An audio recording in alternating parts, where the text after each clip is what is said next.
नमस्कार बच्चों।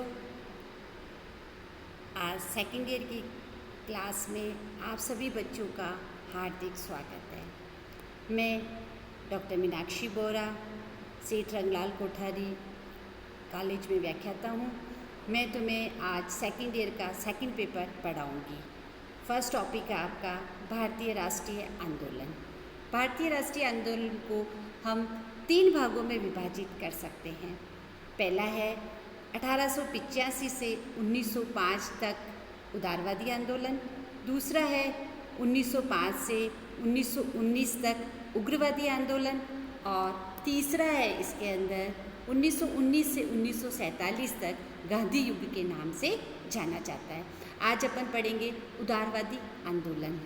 उदारवादी आंदोलन के अंतर्गत हम पढ़ते हैं कि कौन कौन से उदारवादी नेता थे जिन्होंने उदारवादी आंदोलन का समर्थन किया। इसमें आपके आते हैं दादाभाई नौरोजी, फिरोज मेहता, सुरेंद्रनाथ बनर्जी, लाल मोहन घोष, गोपाल कृष्ण गोखले, रासबिहारी बोस, महादेव गोविंद रानाडे, ए.ओ. हुम तथा उमेश चंद्र बनर्जी। भारतीय कांग्रेस की स्थापना के प्रारंभिक 20 वर्षों तक इसकी नीति एवं कार्यक्रम अत्यंत ही उदार एवं प्रार्थना पर आधारित रहे थे। इसी कारण इस काल को भारतीय राष्ट्रीय आंदोलन का उदारवादी युग के नाम से भी जाना जाता है।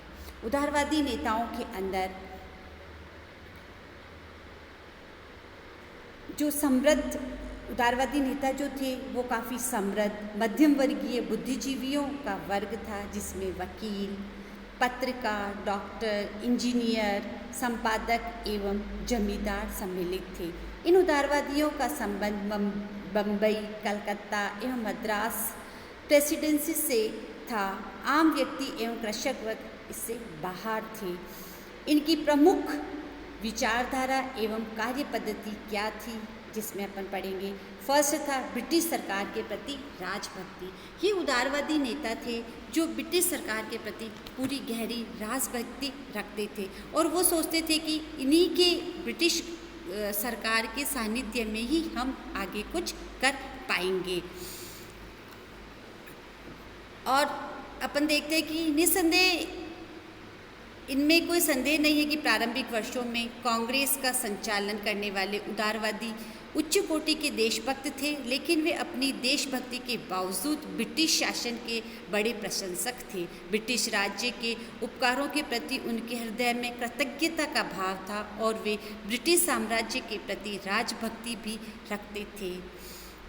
दूसरे अधिवेशन में दादाभाई नौरोजी अपने सहयोगियों की सामान्य भावना को भी व्यक्त कर रहे थे, जबकि उन्हें यह घोषणा की थी कि आओ हम पुरुषों की तरह बोले और घोषणा करें कि हम अचूक राष्ट्रभक्त हैं। इस प्रकार हम देखते हैं कि ब्रिटिश गवर्नमेंट में इनकी राजभक्ति थी। दूसरा आता है अंग्रेजों की न्यायप्रियता में विश्वास।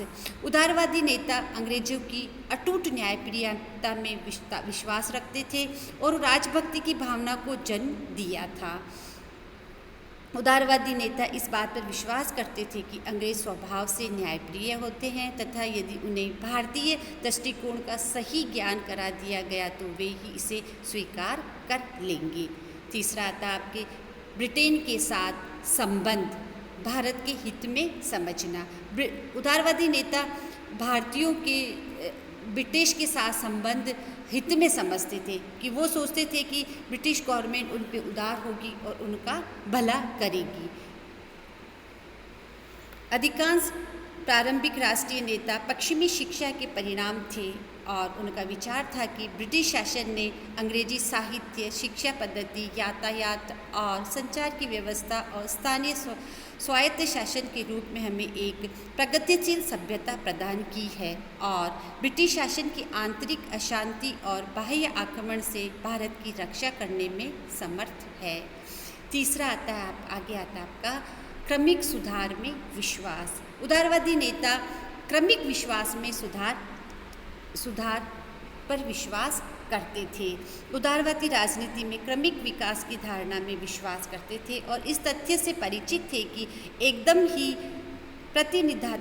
प्रतिनिधात्मक शासन के लक्ष्य को प्राप्त नहीं किया जा सकता।